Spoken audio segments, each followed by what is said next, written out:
আমারই চেতনার রঙে পান্না হলো সবুজ, চুনি উঠল রাঙা হয়ে। আমি চোখ মেললুম আকাশে, জ্বলে উঠল আলো পূবে পশ্চিমে। গোলাপের দিকে চেয়ে বললুম, সুন্দর সুন্দর হলো সে। তুমি বলবে, এই যে তত্ত্ব কথা, এ কবির বাণী নয়।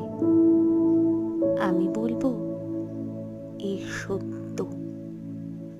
তাই তাই এ